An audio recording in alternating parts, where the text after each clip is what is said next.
My daughter was waving and smiling at me as the train was pulling away. It had been about 2 months since she last saw my husband, so she must have been excited to visit him. I sent a message to my husband just as my daughter was getting on the train. About 4 hours later, when I got home, my daughter called me. I had told her to call when she arrived, so I thought she was just letting me know she got there. "Hi, Sarah. Did you make it to San Francisco and see your dad?" I asked her, but she replied in a sad voice with something I wasn't expecting. "Mom, can you come and pick me up, please?" "What? What happened?" "I didn't get to see Dad." "What do you mean?" "I don't know, but I haven't heard from him. When I went to his house, a strange woman wouldn't let me in." "What?" "My name is Liddy. I'm married to Robert, and we have an 11-year-old daughter named Sarah.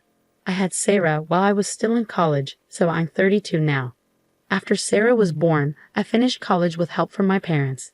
Since then, I've been a stay-at-home mom. Because of the unexpected pregnancy and early marriage, people around us were worried and confused, and it was a tough time. Robert told me he always planned to marry me. It was just a matter of time. After I graduated, Robert got a good job at a well-known company. With a decent salary and company housing, we didn't have to struggle financially and lived happily together. We didn't have a honeymoon phase, but our daughter was so beautiful that it didn't matter. My husband loved her dearly and always took care of her on weekends, which gave me a chance to relax and hang out with my friends. I didn't have to worry about getting dressed up or anything like that. I was happy with our life. As time went by quickly, our daughter started elementary school. By then, my husband had been working at the same company for about 7 years and had moved up in his job. He had more responsibilities and came home later and later, but we still went on family road trips on weekends and made lots of great memories. We enjoyed many happy days together and thought this happiness would last for a long time. One day, while everything was going well, my husband's company decided to transfer him to a new location.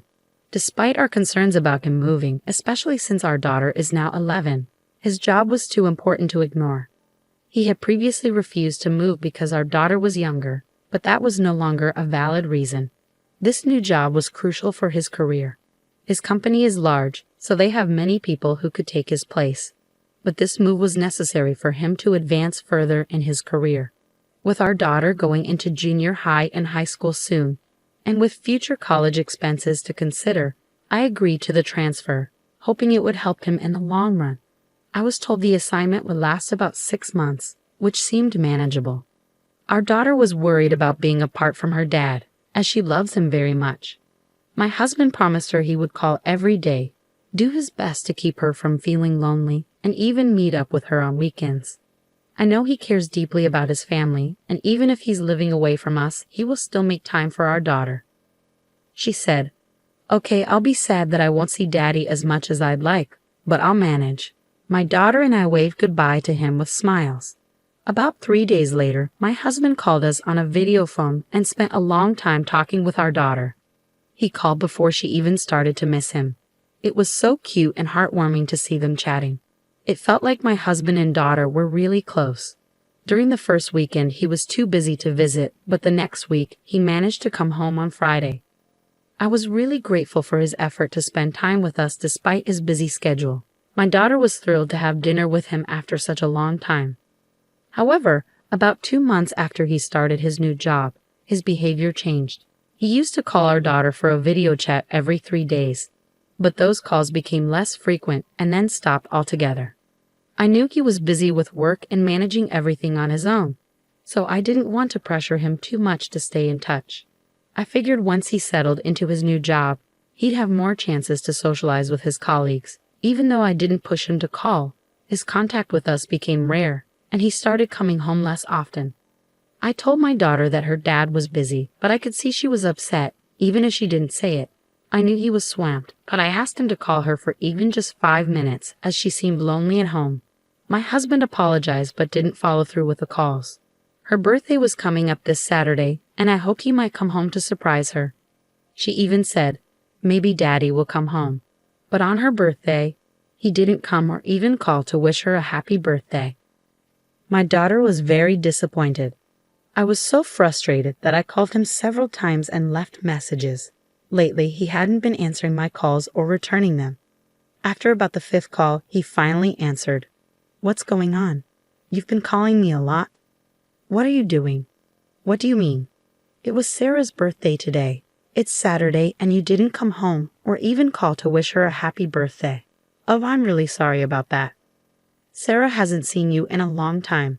She was looking forward to seeing you for her birthday. Tell her I'm very sorry and that I wish her a happy birthday. No matter what I said, all he did was apologize. I was so angry that I hung up the phone and sent him a message saying, "Please think about your daughter and take better care of her. You may be busy, but I think you're being disrespectful." All he replied with was, "I understand. I'm sorry." Things didn't get any better. Another month passed and summer vacation started for my daughter. Recently, she told me that if her father couldn't come to see her, she would go to see him herself. She had been saying this every day since vacation began, so I decided to let her visit him on her own. She was excited about it and eager to try something new. We live in Los Angeles and my husband is in San Francisco. She could easily get there by train, and I would drive her to the station. I called my husband to arrange for him to pick her up at the other station, and he agreed. On Saturday, I saw her off as she waved to me with a big smile. It had been 2 months since she last saw her dad, so she must have been really looking forward to this visit. I sent a message to my husband just as my daughter got on the train. About 4 hours later, after I had gotten home, my daughter called me. It was around noon, and since she had left early in the morning, I figured she must have already met up with my husband and had lunch before calling. "Hi, Sarah. Did you get to San Francisco and see your dad?" But she said something unexpected and unhappy. "Mom, please come and pick me up right now." "What? What's wrong?" "I didn't see Daddy." "What do you mean?" "I don't know, but I haven't heard from him. When I got to his house, a strange woman turned me away." "What? What did she just say?" "I needed to pick up my daughter as soon as possible." "Where are you?" "I'm back at the San Francisco station. I'm hanging out in a fast food restaurant for now." I quickly got in the car and drove to the station.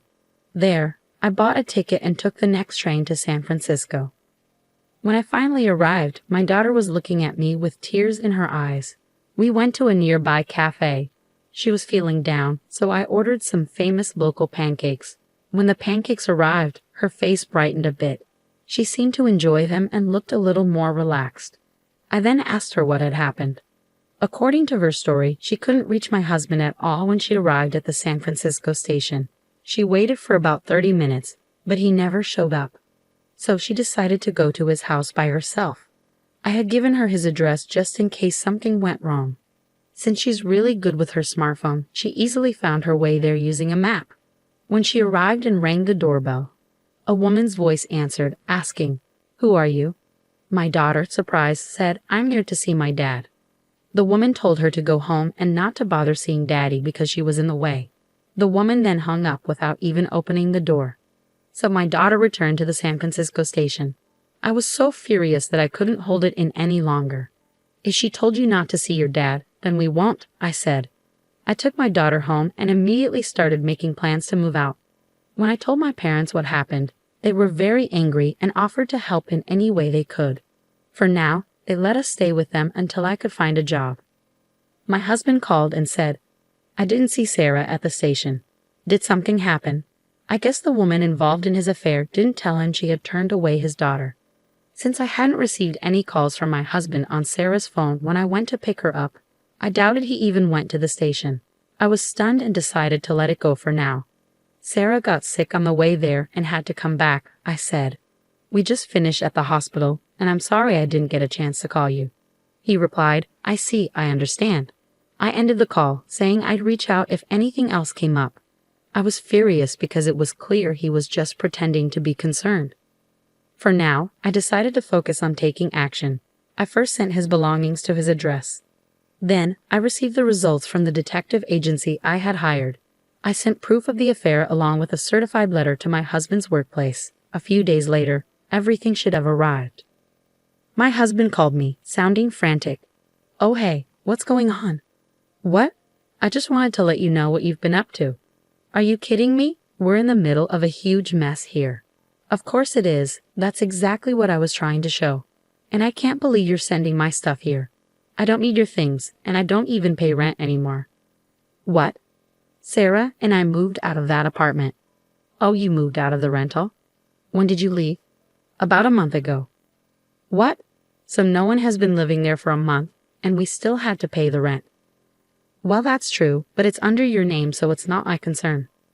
No, you're going to be 2 months behind on rent and might get evicted. Is that why I've been getting calls from an unknown number? We'll be in trouble if we lose that apartment. Why don't you just stay in San Francisco? You sent a certified letter to the company. I'm in big trouble because they found out about my affair. They're going to call someone from headquarters to replace me and move me back to Los Angeles. If you send all my stuff, it'll be hard for me to go back to Los Angeles, especially since I don't have a home there. I nearly laughed because the plan worked even better than I'd hoped. But I quickly composed myself and said, "You've hurt Sarah and me so much that you'll have to face the consequences. I'm filing for divorce, and I'll be seeking alimony and child support." "Oh no, let's just handle this through the lawyers and get it over with," I said, then hung up the phone. I hired a lawyer, and everything went as planned. The divorce was finalized smoothly, and I secured alimony and child support from my ex-husband. His return from the transfer because of the affair became a source of ridicule at his company. Female employees gave him harsh looks. He can no longer expect any promotions but can't quit because he needs to pay alimony and child support. He must be feeling deeply ashamed. My daughter, disillusioned with her father, refused to see him even when he apologized and wanted to visit. He really deserves it. I found a job, and my daughter and I are now happily living together in a new apartment. I'm focused on supporting her and watching her grow up.